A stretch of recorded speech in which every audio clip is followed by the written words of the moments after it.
तो इसको लिख लो, circles having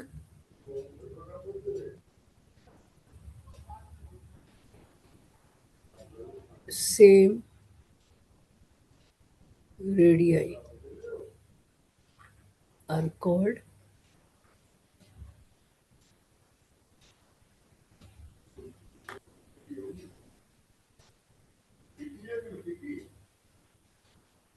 congruent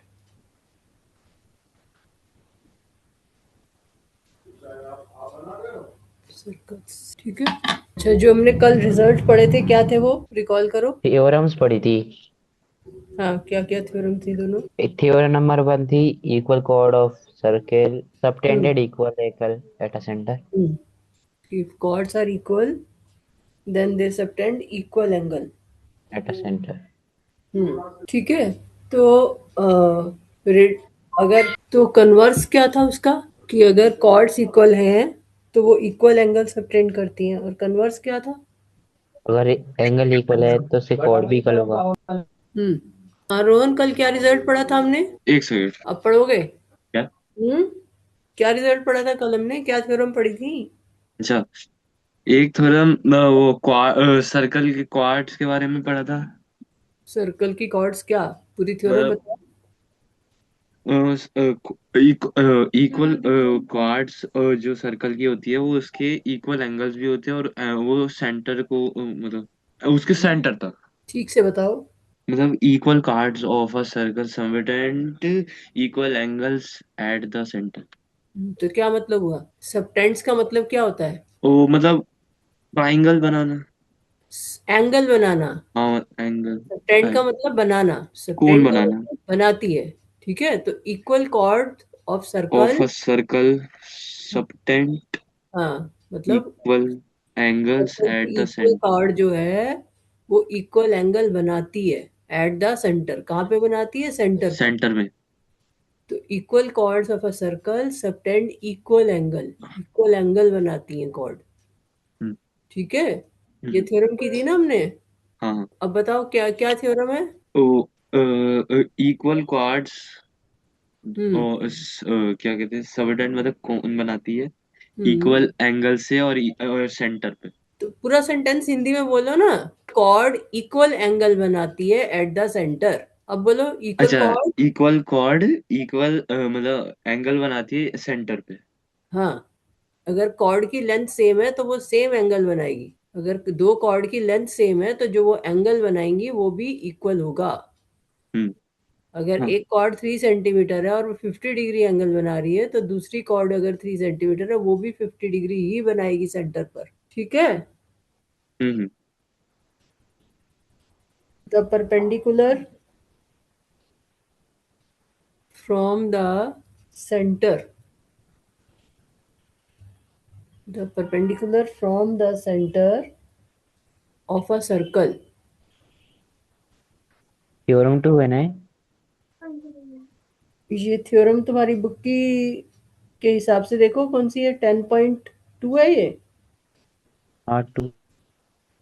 10.2, the perpendicular from the center of a circle to वो पेज खुला नहीं हुआ ना। The perpendicular from the centre of a circle to a chord bisects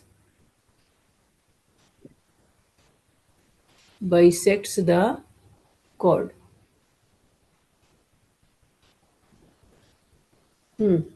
अब क्या मतलब हुआ इस थ्योरम का, पढ़ो और समझो और मुझे समझाओ। मतलब एक सर्किल का कॉर्ड है, हाँ, उसके सेंटर से अपन परपेंडिकुलर गिराएंगे तो उसको इक्वल पार्ट में काट देगा कॉर्ड को। अगर हम सर्कल के सेंटर से परपेंडिकुलर ड्रॉप करते हैं, ठीक है, ये सेंटर है, परपेंडिकुलर फ्रॉम द सेंटर, कहाँ से, सेंटर से अगर हम परपेंडिकुलर ड्रॉप करते हैं टू अ कॉर्ड, किसके ऊपर परपेंडिकुलर ड्रॉप करते हैं, कॉर्ड पर। तो अगर हम ये कॉर्ड पर परपेंडिकुलर ड्रॉप करते हैं,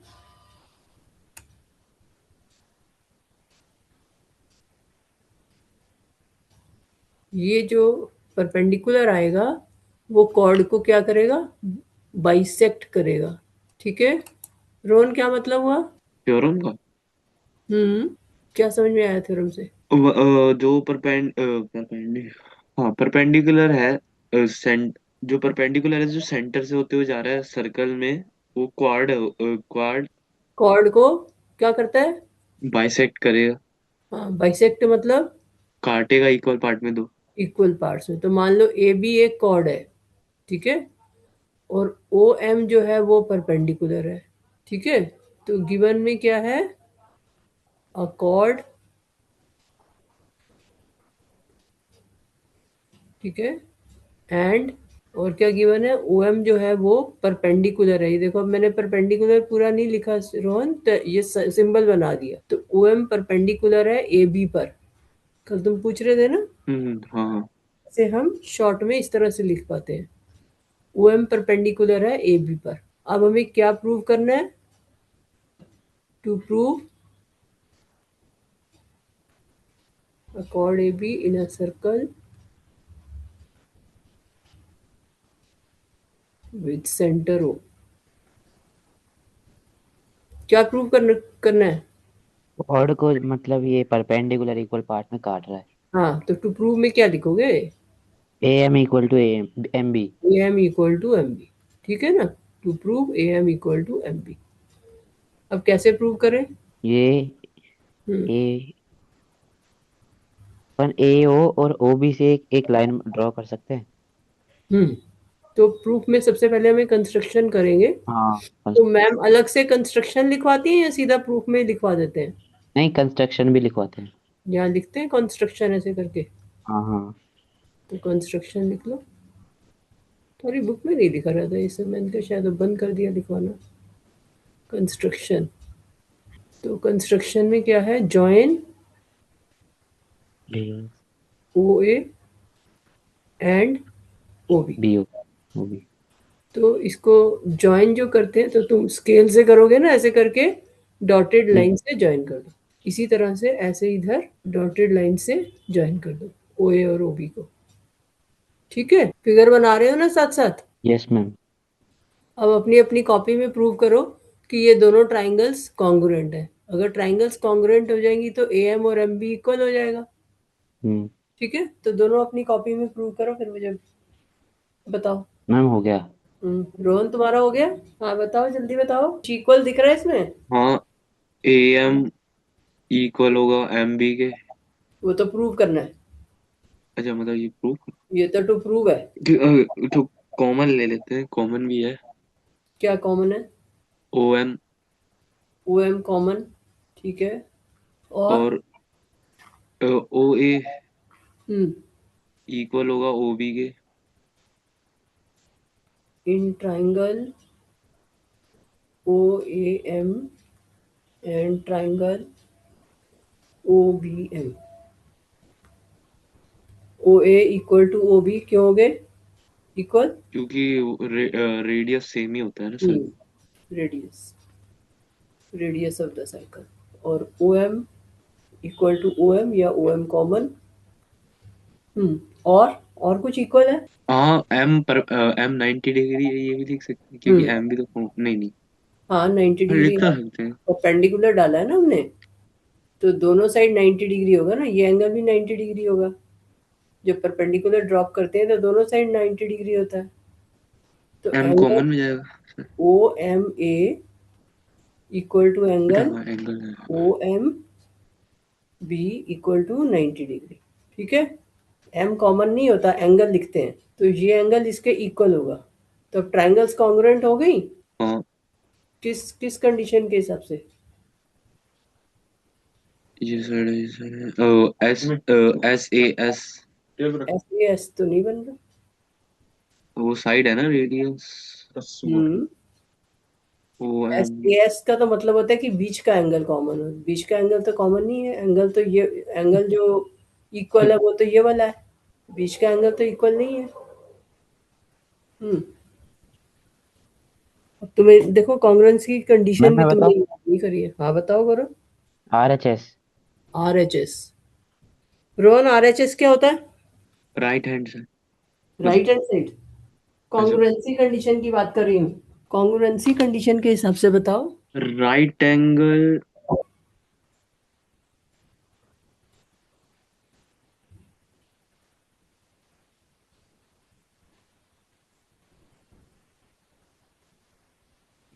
by RHS rule of congruency.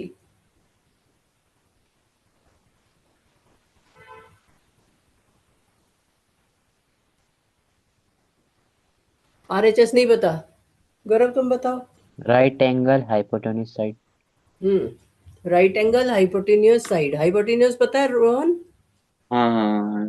कौन सा होता है हाइपोटेन्यूज?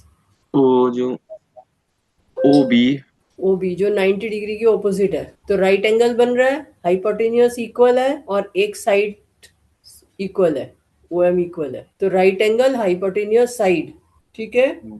तो इस कॉन्ग्रुएंसी रूल के हिसाब से दोनों ट्राइंगल्स कॉन्ग्रुएंट हो गई। So this implies A M equal to B M, ठीक है, सीपीसीटी। ठीक है, क्लियर हो गया। अब इसके कन्वर्स पे आ जाओ। कन्वर्स क्या बनेगा? ये है थ्योरम 9.3। तो कन्वर्स क्या बनेगा इसका? तुम्हें कन्वर्स लिखना सिखाया था ना मैंने उस दिन। अगर हम्म अगर कॉर्ड इक्वल हो तो परपेंडिकुलर जो गिरेगा वो 90 डिग्री होगा। परपेंडिकुलर तुमने बोल दिया, तो परपेंडिकुलर तो 90 डिग्री होता ही है। कॉर्ड तो एक ही कॉर्ड की बात हो रही है, कॉर्ड इक्वल नहीं। देखो यहाँ पर प्रूव हमने क्या किया, बाइसेक्ट करता है, और गिवन क्या था? परपेंडिकुलर। अब कन्वर्स में क्या होगा? कन्वर्स में बाइसेक्ट हमें गिवन है, ठीक है ना, और प्रूव क्या करना पड़ेगा? Give A M equal to M B, यहाँ पर हमने प्रूव करना था। अब ए एम इक्वल टू एम बी हमें गिवन है, ठीक है, और गिवन में क्या था? O M perpendicular to A B. तो ये हमें प्रूव करना पड़ेगा। तो क्या सेंटेंस बनेगा? The perpendicular O M perpendicular तो हमें प्रूव करना है, पहले परपेंडिकुलर गिवन था तुम्हें। O M A B. हाँ, तो O M perpendicular to A B हमें प्रूव करना है। ओ इसका सेंटर है, ठीक है। और अगर हम यहां से कोई लाइन लेते हैं जो कि कॉर्ड को बाइसेक्ट करती है,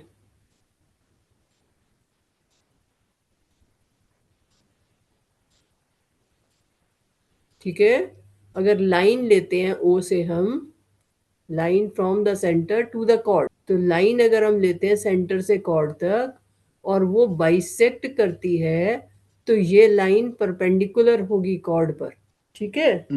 तो कन्वर्स क्या बनेगा? Theorem 9.4, the line drawn, the line drawn from the centre the center of circle from the center of a circle,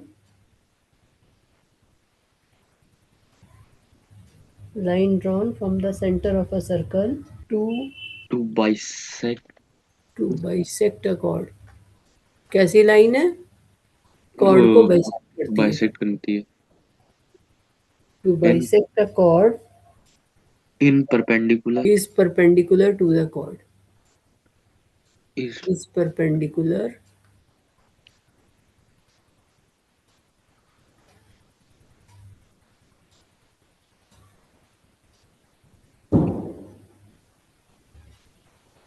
to line drawn from the center of a circle to bisect a chord is perpendicular to the chord, ठीक है। कि if the line drawn from the center of the circle bisects a chord then it is perpendicular to the chord, ये मतलब हो गया। तो अब given में क्या लिखोगे? गिवन में गिवन क्या में लिखोगे? A M equal to M B. A M equal to M B. Given A B is a chord such that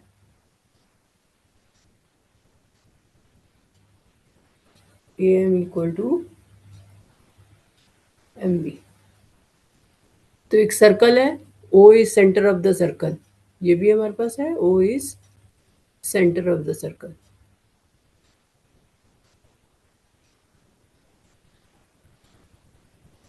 ऐसे भी कर सकते हो, let O is centre of the circle, जैसे लिखवाते हैं स्कूल में वैसे लिख लेना, ठीक है। तो A M equal to M B, अब कंस्ट्रक्शन में फिर वही करना पड़ेगा टू प्रूव पहले तो हाँ वही सेम लिखना पड़ेगा। To prove OM is perpendicular to AB। ठीक है, अब कंस्ट्रक्शन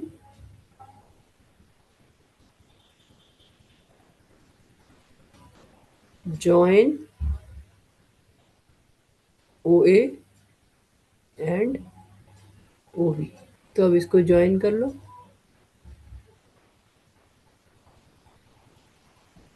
अब प्रूव करो कि ये OM परपेंडिकुलर है AB के। कैसे प्रूव करोगे?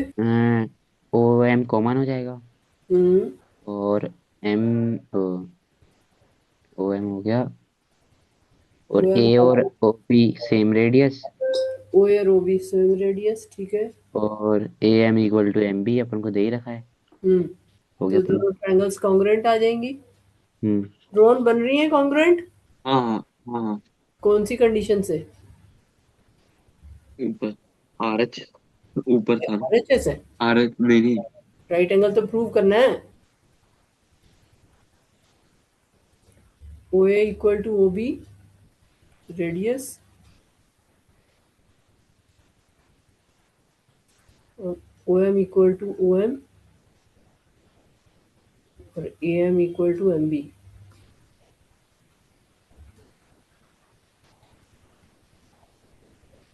in triangle OAM and triangle OBM। Therefore, triangle OAM is congruent to triangle OBM। अच्छा ठीक है, कौन सी कंडीशन बन रही है? बाय RHS क्या साइड क्या साइड। क्या क्या इक्वल हुआ इसमें? SSS side side side. तो फिर इतनी देर क्यों लग रही है तुम्हें?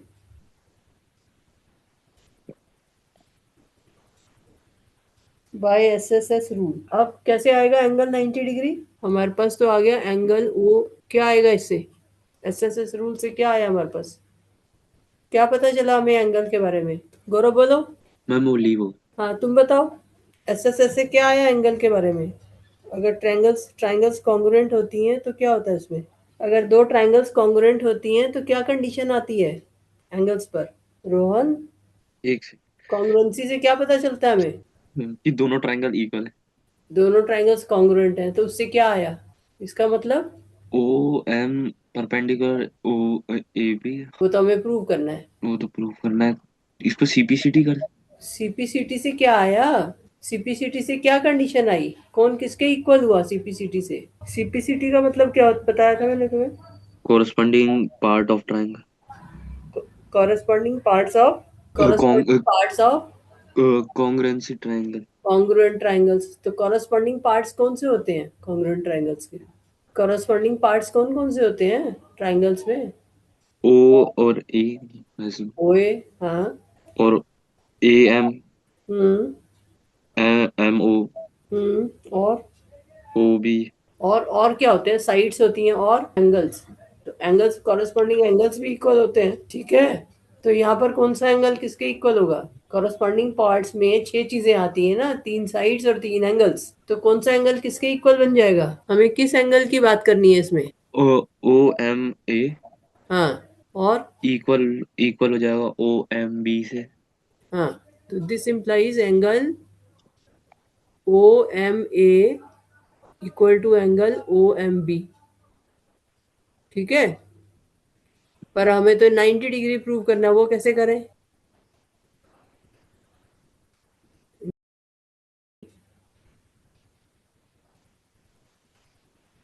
Angle OMA equal to angle OMB। अब इससे कैसे आए 90 डिग्री पे हम? Hmm linear pair linear pair. तो ये किसके इक्वल आएगा इन दोनों का सम? 90 डिग्री के। OMA plus OMB। OMA और OMB का सम किसके इक्वल होगा? 180 के। 180 डिग्री। तो ब्रैकेट में लिखोगे लीनियर पेयर। एक ही लाइन पे एंगल बने हैं ना, तो लीनियर पेयर हो गया। तो this implies angle OMA plus angle O M A, equal angle है तो 180 डिग्री हो गया। तो 2 times angle O M A directly भी लिख सकते हो, जरूरी नहीं इतना लिखो, 9th का बच्चा ये डायरेक्टली लिख सकता है। So this implies angle O M A equal to 90 degree. ठीक है, तो ओ एम ए 90 डिग्री हो गया, ऑल्सो ओ एम बी भी 90 डिग्री होगा। तो यही हमें प्रूव करना था। हाँ। तो this implies O M is perpendicular to A B. ये सिर्फ 90 डिग्री प्रूव करके नहीं छोड़ना है, ये लिखना है एंड में। जो भी हम टू प्रूव में लिखते हैं वो हमें एंड में लिखना होता है। टू प्रूव में लिखा हमने O M perpendicular to A B, तो ये लास्ट में हमें कंक्लूड करना है। ठीक है, ये नहीं 90 डिग्री लिख के छोड़ो। Yes ma'am. ठीक है, समझ आ गई बात? हम्म क्लियर हो गई ये थ्योरम? हम्म। अब इसमें नेक्स्ट क्या है, equal chords and their distance from the centre. इतना क्लियर है, आगे चले। Yes sir. थ्योरम समझने से पहले एक बात समझो कि मान लो हमारे पास ये ऐसे एक लाइन है और ये यहाँ पर एक पॉइंट है, ये पॉइंट ए है और ये एक लाइन है एल। अब मुझे distance between A and L चाहिए, distance between A and, distance between point and line, between A and L. तो कैसे डिस्टेंस निकालते हैं पॉइंट और लाइन के बीच में? कैसे डिस्टेंस निकालते हैं? 2 पॉइंट्स हो तो हम उनको ज्वाइन कर लेते हैं, हमारे पास डिस्टेंस आ जाता है। पर एक पॉइंट और एक लाइन हो तो कैसे निकालेंगे? मान लो तुम्हें अपने घर का डिस्टेंस निकालना है बाहर वाली रोड से, तो कैसे डिस्टेंस नापा जाएगा? पता है नहीं पता? पता है? हाँ ना तो बोलो। नहीं। देखो, अब इस लाइन के ऊपर तो बहुत सारे पॉइंट्स हैं। अगर मैं ये यहाँ पे देखूँ तो यहाँ तो बहुत सारे पॉइंट्स हैं और हर पॉइंट से अगर मैं ज्वाइन करूंगी तो अलग अलग डिस्टेंस आ जाएगा, है ना? ये भी पॉइंट्स हैं, इन सब से अगर हम ज्वाइन करके मेजर करेंगे तो हमारे पास अलग अलग डिस्टेंस आ जाएंगे। तो डिस्टेंस तो एक ही होगा ना between a point and a line, अलग अलग डिस्टेंस तो नहीं लिख सकते हम। तो distance between a point and a line, ऊपर हेडिंग देखो, distance between a point and a line, a point and a line. ये बिटवीन के लिए ये यूज करते हो या मैं ही लिख रही हूँ ऐसे? करते। करते हो? हाँ। तो distance between a point and a line कैसे निकालना होता है हमको, कि उसका मैथमेटिकल डेफिनेशन क्या है कि हम इस पॉइंट से इस लाइन पर एक परपेंडिकुलर ड्रॉप करेंगे। तो जब ये परपेंडिकुलर ड्रॉप करेंगे तो वो नीचे आके लाइन से कहीं मिलेगा, मान लो ये एम हो गया और ए एम परपेंडिकुलर है एल पे। तो हमने ए एम लिया परपेंडिकुलर ऑन एल, तो ए एम जो होगा वो डिस्टेंस होगा बिटवीन ए एंड एल। ठीक है, distance between A and L means between, distance between a point and a line means, इसका मतलब क्या होता है? Perpendicular distance, perpendicular distance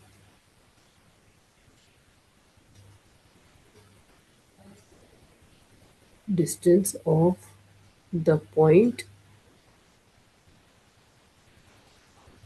from the line, या perpendicular distance of the line from the point, ऐसे भी लिख सकते हो, perpendicular distance of the line from the point। ठीक है, तो यहाँ पर आंसर क्या आ जाएगा? A M. तो ए एम हमने परपेंडिकुलर लिया, तो A M is distance between A and L.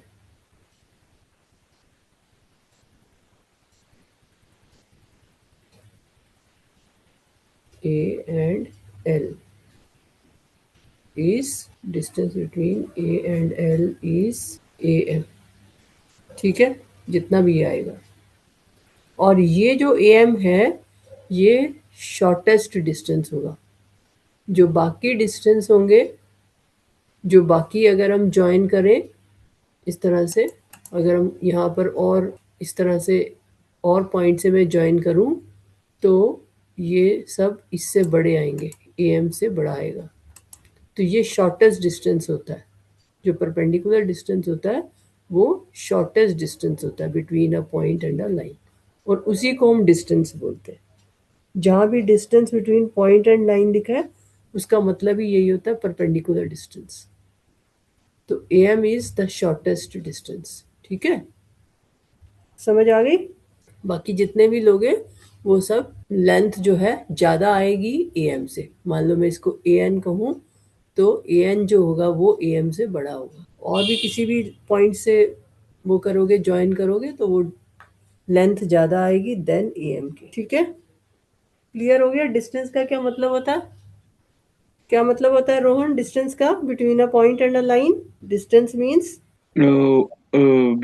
Between a point and a line perpendicular, मतलब डिस्टेंस लाइन से और पॉइंट तक, हाँ, तो पॉइंट जो से लाइन, परपेंडिकुलर में। जो परपेंडिकुलर का लेंथ होगी।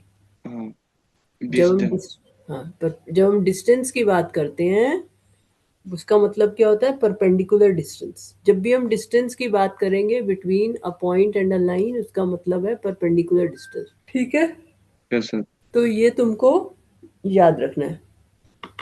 अच्छा, मैंने तुम्हें वो कहा था, तुम सर्कल में कॉर्ड बनाना, दो कॉर्ड बनाना, एक छोटी एक बड़ी, किसका एंगल ज्यादा आया? करा था तुमने? कौन सी कॉर्ड बड़ा एंगल सबटेंड कर रही थी? मैंने कहा था ना दो कॉर्ड ले लेना, एक छोटी एक बड़ी। करके देखा था एक्टिविटी है? दोनों ने नहीं की? क्या मैम? मैंने कल कहा था ना दो कॉर्ड ले लेना, एक छोटी और एक बड़ी कॉर्ड ले लेना सर्कल में, और देखना कौन सी कॉर्ड बड़ा एंगल सबटेंड कर रही है। तो करके देखा था? नहीं। क्यों नहीं करोगे? तो फिर कहीं पर वही रिजल्ट चाहिए होगा तो तुम्हें आता नहीं होगा। इंपॉर्टेंट चीजें ही तुम्हें क्या करने को कहती हूँ। ये देखो, मैंने लिखा था ना कि CD और AB दो कॉर्ड लो, CD बड़ी है AB से, तो एंगल निकालो उसका। ठीक है, अब आज करना बैठ के, कुछ नहीं करना है, दो कॉर्ड लेनी है और फिर देखो कि वो जो एंगल सबटेंड कर रही हैं कितने कितने डिग्री, इसका कितना डिग्री है, इसका कितना डिग्री है। ठीक है, और फिर मुझे बताना किसका ज्यादा आ रहा है एंगल, बड़ी कॉर्ड का या छोटी कॉर्ड का। तुम्हारे हिसाब से कौन सी कॉर्ड बड़ा एंगल सबटेंड करेगी? सीढ़ी करेगी। CD करेगी? हम्म, मतलब जितनी बड़ी कॉर्ड होगी उतना बड़ा एंगल सबटेंड करेगी एट द सेंटर। नहीं। हम्म, शायद तक शायद। शायद। तो ये शायद को पक्का करने के लिए वेरीफाई करना पड़ता है ना। हाँ। हम्म, तब आज बैठ हाँ। के वेरीफाई करना, फिर मुझे कल बताना। अब नेक्स्ट थ्योरम है, यस इसको मैम, ऐसे भी नाइन समझ सकते हो फाइव ही कि है। लेंथ ऑफ द परपेंडिकुलर, इसको ऐसे भी समझ सकते हो, length of the perpendicular from a point to the line. इस तरह से भी याद रख सकते हो, length of the perpendicular from length of the perpendicular from a point to a line is the distance between the point and the line.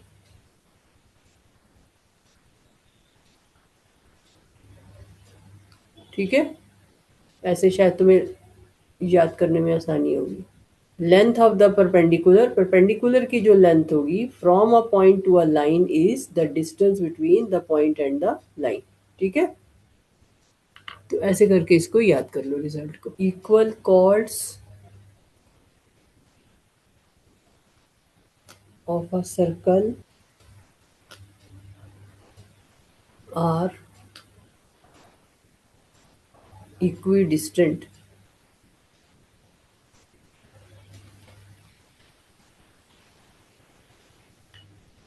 from the center.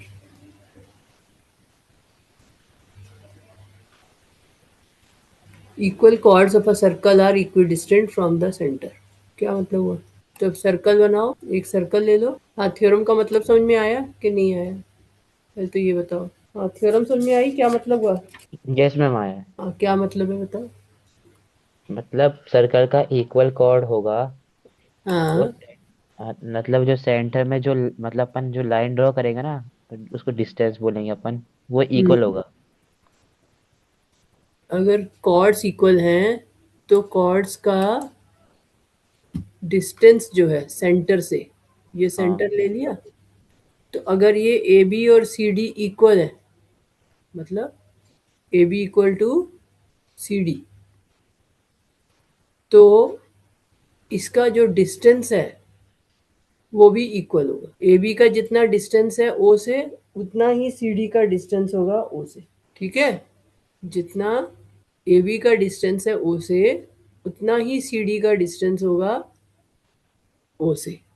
समझ आई बात? जैसे तो A B equal to C D है। अब ये ओ से इसका distance कैसे आएगा? अगर हम ओ से क्या ड्रॉप करेंगे? परपेंडिकुलर। परपेंडिकुलर। तो ओ से अगर मैंने ये परपेंडिकुलर ड्रॉप किया ओ एम, और ओ से मैंने परपेंडिकुलर ड्रॉप किया सी डी पर ओ एन। ठीक है, तो हमें क्या शो करना है टू प्रूव उसका डिस्टेंस इक्वल होगा। O M equal to O N. और ओ एम और ओ एन क्या है? परपेंडिकुलर है, ये हमें प्रूव करना है। ठीक है, अब कैसे प्रूव करेंगे? ये गिवन है A B equal to C D, two chords equal, to prove O M equal to O N. इसमें भी कंस्ट्रक्शन कर लो वैसे ही, जॉइन, इसकी तो हेल्प लेनी पड़ेगी ना। जॉइन ओ ए की है, इसी तरह से जॉइन ओ सी कर लो। प्रूव करना है ट्राइंगल को। हमें प्रूव करना है ओ एम और ओ एन इक्वल है, ये और ये, इसको हमें इक्वल ट्राइंग प्रूव करना है। Join join O A and O C. तुम्हारे पास गिवन है ए बी और सी डी इक्वल है, और तुम्हारे पास ये है कि ओ एम परपेंडिकुलर टू, ये भी कंस्ट्रक्शन में आएगा ना, O M perpendicular to A B, distance तो की बात तो तभी होगी ना, and O N perpendicular to C D, O N और सी डी परपेंडिकुलर लेंगे। ठीक है, हाँ अब आगे आ गया। प्रूफ। प्रूव। क्योंकि वो हमें इक्वल डिस्टेंस प्रूव करना है ओ से, तो हमें परपेंडिकुलर लेना पड़ेगा ना। परपेंडिकुलर की जो लेंथ है वो इक्वल होगी, तभी तो वो इक्वल डिस्टेंस पे होंगे ना। हाँ, क्या ले लें बताओ? दो ट्राइंगल ले लेंगे। इन triangle O M O A. O A M and triangle O C N. हाँ। ए और ओ सी इक्वल होगा। रोहन तुम बताओ आगे। ओ ए और ओ सी इक्वल होगा, और क्या इक्वल होगा? M O O N. Hmm, M O क्या? एम ओ इक्वल होगा ओ एन। वो तो प्रूव करना है रोहन, तुम ध्यान नहीं दे रहे। ये तो प्रूव करना है। अरे अच्छा, मैंने देखा नहीं उसमें, एक सो सेकंड। जाता है क्या? गिवन वाले को यूज करते हैं ना। गिवन क्या है? ए बी हाँ, equal C D. A B और सी डी तो यूज हाँ, नहीं ये करो। ए ए एम इक्वल होगा एम बी के। ए एम इक्वल होगा एम बी के, क्यों? वो क्योंकि एम एल जो मिड पॉइंट हो गया ना। हाँ, क्यों हुआ? कौन सी थ्योरम? ए एम और एम बी इक्वल क्यों होंगे? ट्राइंगल थोड़ी ना होगा एम बी। एम बी, ये बताओ कि ये ए एम और एम बी ये इक्वल होंगे या नहीं होंगे? ए एम और एम बी इक्वल होगा? ए एम और एम बी इक्वल होंगे या नहीं होंगे, करो बोलो। ए एम और M B. M B. Hmm, हाँ इक्वल होंगे ना। क्यों? क्योंकि वो मतलब 90 डिग्री। 90 डिग्री तो है, हम तो सेगमेंट की बात कर रहे हैं, ए एम और एम बी, एंगल सेगमेंट। की थोड़ी बात कर रहे हैं। ये ए एम की लेंथ और एम बी की लेंथ वो हाँ इक्वल हाँ, होगी होगा क्या नहीं? होगा होगा। क्यों? होगी इक्वल। क्योंकि इक्वल कॉर्ड है ना। हाँ, तो तो मतलब इक्वल हम तो कॉर्ड। ए एम और एम बी की बात कर रहे हैं, कॉर्ड की बात एक ही कॉर्ड है ये तो। ए एम और एम बी की बात कर रहे हैं। कोई रिजल्ट पढ़ा हमने अभी? कोई रिजल्ट पढ़ा था अरे हाँ पढ़ा था। क्या? वो डिस्टेंस बिटवीन वाला। क्या ए एम और एम बी इक्वल क्यों होंगे? डिस्टेंस तो, वो तो डिस्टेंस, लाइन का डिस्टेंस पॉइंट से है। हाँ। लाइन का डिस्टेंस एक पॉइंट से है, वो तो डेफिनेशन अलग है। रिजल्ट क्या यूज हो रहा है ए एम और M B? M M mid point है। एम मिड पॉइंट क्यों होगा? सबसे क्योंकि वो पहले हाँ परपेंडिकुलर। परपेंडिकुलर। हाँ, सबसे पहली थ्योरम क्या पढ़ी थी? सबसे पहले थ्योरम मतलब equal code. Equal cord substance नहीं, आज आज सबसे पहली थ्योरम क्या पढ़ी थी? कि मतलब नहीं हम्म क्या कहते हैं, जो परपेंडिकुलर होता है हम्म सेंटर से वो बाइसेक्ट कर देता है ना कॉर्ड। हाँ, तो ये बोलना था ना फिर तुम्हें, A M equal to M B, because reason क्या आएगा? Chord because bisect the chord perpendicular bisect. From the centre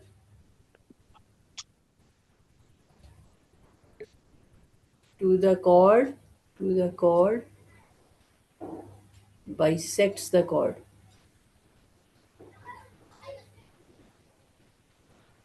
ठीक है, तो A M equal to M B हो गया, इसी तरह से C N equal to N D होगा, C N equal to N D, और सेम रीजन आएगा। तो हमारे पास क्या आ गया? दिस इम्प्लाइज, तो यहाँ पर लिखो also A B equal to, अब ए बी और सी डी पूरी पूरी कॉर्ड एक दूसरे के इक्वल हैं, तो इनका हाफ भी इक्वल होगा ना, half A B equal to half C D. ठीक है, तो हाफ ए बी किसके इक्वल हुआ? Half A C D M के। के। हाँ एम और के। हाफ सी डी किसके इक्वल हुआ? सी एन के। तो हमारे पास आ गया A M equal to C N. ठीक है, तो पहली कंडीशन तुम्हारे पास थी O M equal to O C, second condition तुम्हारे पास आ गई A M equal to C N, और क्या है इसमें, दोनों ट्राइंगल्स में ए एम और सी एन इक्वल हो गए, और ओ ए और ओ सी इक्वल हो गए। अब और कौन सी कंडीशन है? और क्या है हमारे पास? और दोनों। थर्ड कंडीशन कौन सी आ रही है? Third O hmm A angle B O, equal angle O M में किसके इक्वल है? एंग ओ इसके ओ एन सी के क्यों? 90 डिग्री है ना? हम्म, तो ये इक्वल हो गए, O M A equal to O N C, तो ये थर्ड कंडीशन हो गई। तो अब ट्राइंगल्स कॉन्ग्रुएंट है, हाँ वो है। So this implies triangle O M A congruent to triangle O N C. कौन सी कंडीशन बनी? कौन सी कंडीशन बनी Rohan? S S S A नहीं S A S R H है। आर एच एस क्यू वो दे। R H S rule. So इससे हमारे पास आ गया ओ एम इक्वल टू, क्या प्रूव करना था हमें? O M equal to, O M किसके इक्वल हो जाएगा? ओ एन की। ओ एन के। ओ एम इक्वल टू, ठीक है, सी पी सी टी। ठीक है, तो अब हमारे पास क्या आ गया कि equal chords of a circle are equidistant from the centre. ये मैंने कॉन्ग्रुएंट सर्कल लिखवाया था यहाँ पर। हाँ, कौन से होते हैं कॉन्ग्रुएंट सर्कल्स रोहन? और वो कॉन्क्रीट सर्कल वो होते हैं जिनके सेम रेडियस होते हैं। सेम रेडियस होते हैं। ठीक है, तो अब ये नेक्स्ट जो है, ये जो हमने अभी थ्योरम करी है, ये जो हमने थ्योरम करी है अभी, कि अगर कॉर्ड्स इक्वल हैं तो वो इक्वल डिस्टेंस पे होंगी फ्रॉम द सेंटर। तो इसी के सिमिलर ये थ्योरम भी है तुम्हारी बुक में। Equal cord of a circle. Bracket में लिखा हुआ है और ऑफ कॉन्ग्रुएंट सर्कल्स। हाँ ब्रैकेट में लिखा हुआ है। तो ये मैं अलग से लिख देती थ्योरम, ताकि तुम कंफ्यूज ना हो, मैंने तब लिखा नहीं। Chords of congruent circles are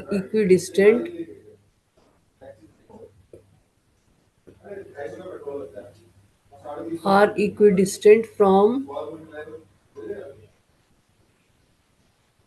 their centers।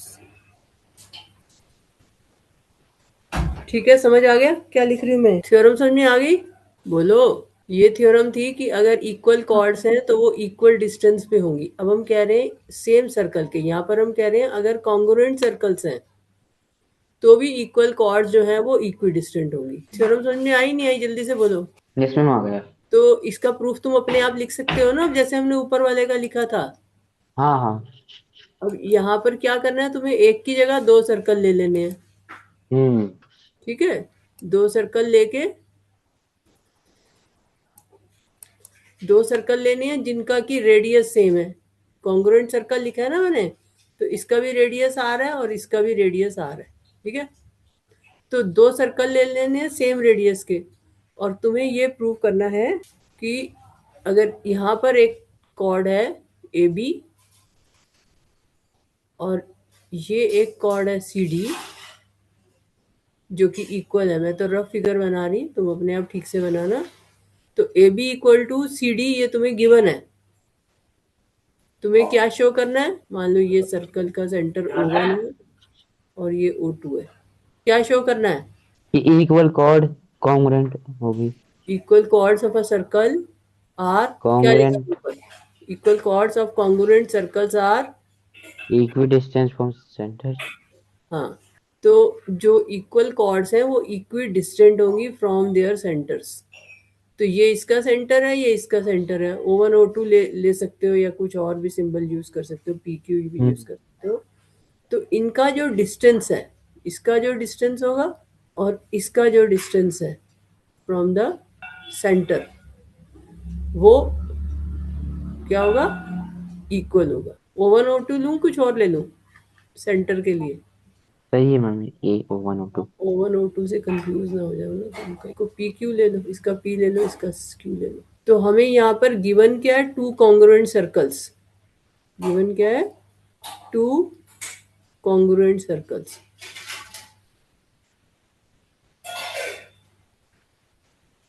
मतलब दोनों के रेडियस इक्वल है। ठीक है ना? तो हमारे पास है A B equal to C D, और हमें प्रूफ क्या करना है कि एम पी जो है वो और एम क्यू जो है वो क्या है, इक्वल है। हाँ। टू प्रूव पी एम, ये कॉर्ड का जो डिस्टेंस है पी से, इक्वल टू पी क्यू। ठीक है, और ये एंगल 90 डिग्री लेंगे हम कंस्ट्रक्शन में, तभी वो डिस्टेंस बनेगा ना। Angle P M A equal to angle Q M C equal to 90 degree, ये लेंगे तभी ये परपेंडिकुलर बनेगा। ठीक है, तो ये हमें प्रूव करना है। तो इसका प्रूफ अपने आप लिखना बैठ के। ठीक है, यस मैम। और इसका जो हमने ऊपर थ्योरम करी है उसका कन्वर्स ट्रू होगा। जो ऊपर थ्योरम की थी ये, इसका कन्वर्स क्या होगा, equal chords of a circle are equidistant from the centre. अगर इसका कन्वर्स क्या होगा, equal chords of a circle are equidistant from the centre. Converse बताओ इसका क्या होगा, क्या होगा converse? Equal chords of a equal distance from the circle. Equal chords यहाँ पे गिवन था और हमने शो किया कि वो इक्विडिस्टेंट है, तो कन्वर्स क्या बनेगा? अगर इक्वल डिस्टेंस है सेंटर हम्म, से, तो उसकी कॉर्ड भी क्या होगी, इक्वल होगी। तो कॉर्ड भी इक्वल होगी। ठीक है ना? अगर इक्वी डिस्टेंट है कॉर्ड्स तो कॉर्ड भी इक्वल होगी। तो कन्वर्स ऑफ थ्योरम 9.5, तो ये भी, इसका भी प्रूफ लिखना बैठ के। Yes ma'am. Converse theorem 9.5, chords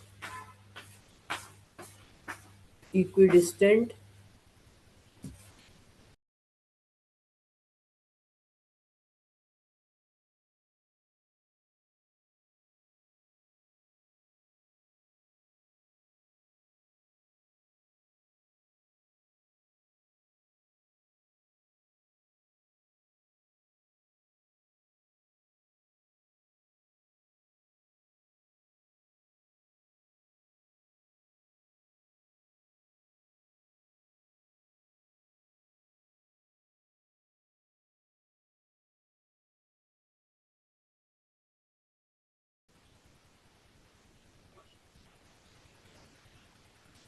अच्छा ठीक है, तो ये थ्योरम्स के प्रूफ तुम अपने आप कर लेना। हाँ हाँ। अच्छा, अब ये थ्योरम याद कर लेना, फिर एक्सरसाइज 9.2 हम डिस्कस करेंगे, इसका ये कन्वर्स भी प्रूव करना बैठ करके, और इसको भी प्रूव कर लेना। ये जो थ्योरम ऊपर लिखी है दोनों अपने आप करना बैठ के प्रूफ, सेम प्रूफ चलते हैं हम्म। कि अगर कॉर्ड्स कॉन्ग्रुएंट सर्कल्स की इक्वल हैं तो वो इक्वी डिस्टेंट होंगी सेंटर से, और अगर कॉर्ड्स इक्वी डिस्टेंट है from the centre of a circle तो वो इक्वल होंगी लेंथ में। ठीक है, यस मैम। सिंपल सी बात है, अगर कॉर्ड्स इक्वल है तो उनका डिस्टेंस इक्वल होता है सेंटर से, हाँ।